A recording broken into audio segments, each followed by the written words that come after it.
I'm Vanessa Cole, co-founder of Cole Climb Builders, and our mission is to provide affordable new homes for families in need. I'm Katrina Icasa, founder of Icasa Company, and our mission is to rehab homes for affordable home buyers. We're friends, moms, entrepreneurs, and lovers of all things real estate. By the way, we're both licensed realtors with a passion to educate on buying and investing in real estate. Together, we have sold over $30 million in real estate, and our mission is to educate our listeners on buying, selling, and investing in real estate. Welcome to Housing Happy Hour. Hi, Housing Happy Hour family and friends.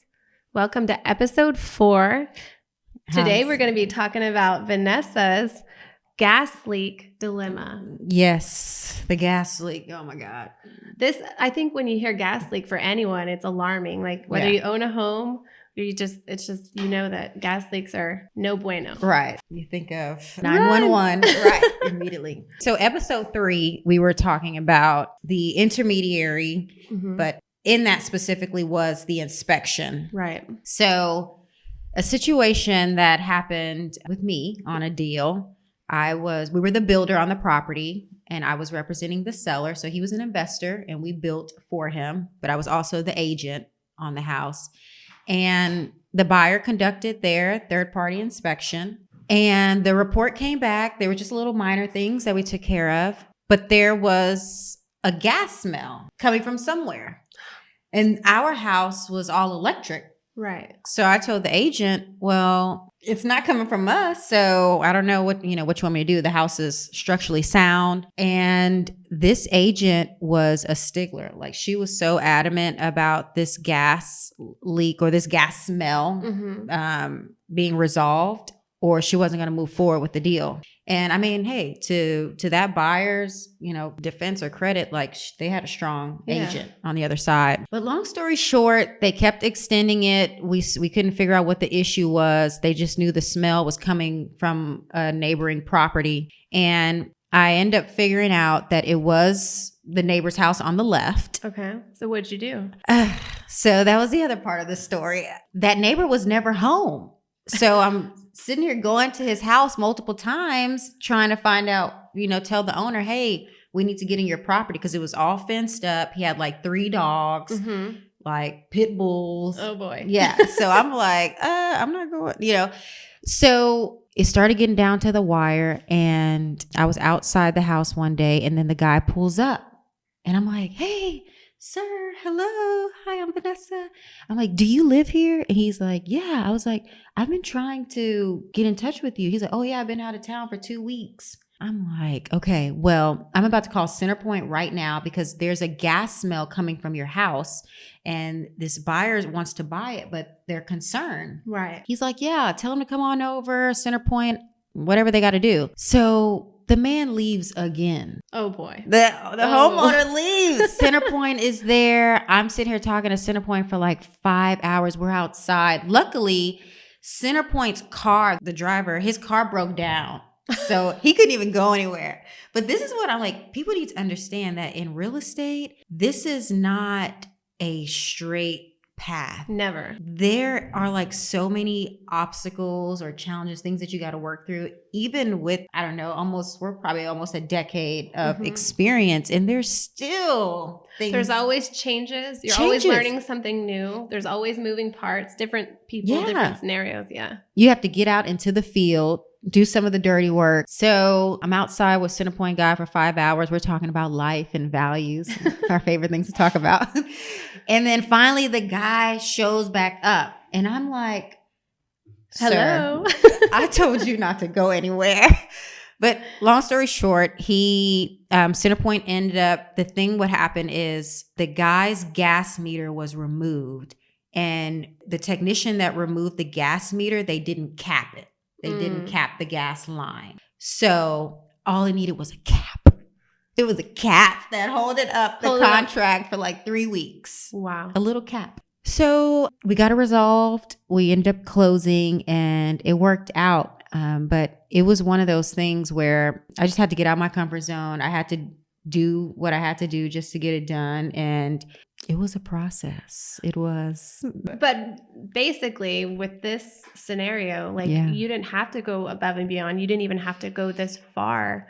But you and your moral compass, I would say, Yeah. and always wanting to do 150% for your client, Right. as you went above and beyond, irregardless of how long it was going to take you. Yeah. And what obstacles you had to climb over. Right. Yeah. And that's one of those things, like it wasn't our property specific, but there was a neighboring property. And so I looked at it from the standpoint of, okay, this is my seller. My seller wants to sell this house. Right. That is his number one priority. My job in representing him is to make sure his house gets sold. Right. So if this gas leak was 5 doors down, then I just needed to keep going 5 doors down. Right. So, and I just think that that's what it takes. So for anybody who is a real estate agent out there or a buyer who's buying, find you that agent that is relentless. It's Absolutely. not going to stop for you. Absolutely. Because I mean, we could have all just kicked our feet up and like, oh, whatever. Yeah. Not our problem. Yeah. But it's a good thing. And the other thing too is I got to build a relationship with that neighbor and reassured the buyer who's moving in, like, hey, you have a really nice guy living next door. And, he was out of town for work. So I think that also put a little bit of comfort in the new buyers. Exactly. So, but yeah, that was it. I was outside for 8 hours in the sun trying to get a cap on a gas pipe. Yes. And this kind of stuff happens often. Like as an agent, whether you're dealing with, a leasing client or a buying or selling, they'll call you 1 month after you've closed on the deal. Hey, this is my problem. Hey, I have my house flooded because of the hot water tank. What do I do? Oh, yeah. And so you are a problem solver for your clients, not just during the deal, but even months later, especially when you build that relationship, they rely on you. I've had clients that ask me, okay, well, what's the best private school to put my kids in? What doctors recommend different hairdressers, everything, you name it. They're asking you for all kinds of recommendations. So that relationship is important to build the trust. Yes. And to keep them coming back and them to refer you to other people. Absolutely. Absolutely. There was so this was a new construction property that I built, and the homeowner called me 5 months after he was in the house. And he's like, there's a gas smell. There's a gas smell. And I'm like, gas smell? I mean, I'm already had to deal with this one time. I'm like, another gas. Like, okay, let me figure this out. And later on, I found out that he just left the burner on, and there was a gas smell coming. But he called me. Yeah, because you're going to come find the gas leak. Right. I'm like, all we did was build your house. Like, I don't solve gas Call center issues. point. Exactly. But it was one of those things, like, to your point, they're always going to call you first. Like, that was the person I was with. I went through this transaction with, and I need you to help me. And this is why, like, people who work with first-time home buyers have to understand that it's a little bit more of the hand holding process. Yes. And these are people that are coming from a lifetime of rentership. Right. And transitioning into home ownership. Right. And not factoring in that everything that's going on in this little baby, your home, is now your responsibility. Exactly. And you don't know everything. I don't even know everything in my home. Right. I don't even know everything in the homes that we're building. So, but it's just one of those things that, once again, we're human and we're all learning and we all need each other. Right. So any way that we can always be of value to each other and help each other, I think the better our industry will be. Well, and like we said before, is that it's not just about real estate. It's about people's lives and their livelihood. And in that terms, we're building a relationship with these people for a lifetime, hopefully. Yes. Yes. So good. So guys, that was episode 4, the gas leak. Just to sum it up, make sure you have a great agent that's going to go above and beyond. If there is a gas smell, try to find the location where it's coming from, but immediately call your gas provider. Yes. That's the person you want to call. And get out of the house. Absolutely. And get out. There's an emergency number for your gas provider, and have that list available. Like when you move in, know. And that's one thing I do provide to our homeowners. I tell them our electricity is serviced by this company. The gas is serviced by this company. Water is serviced by this company. Mm-hmm. So you can transition into it. Right. Or you can get your new your new service providers, but keep them all together. Right.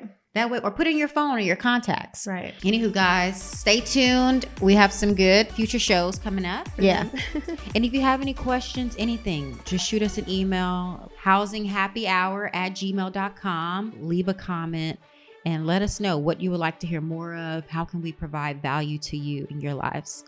Thank you, guys. Thank you. Signing out, Vanessa and Katrina. Bye. Housing Happy Hour.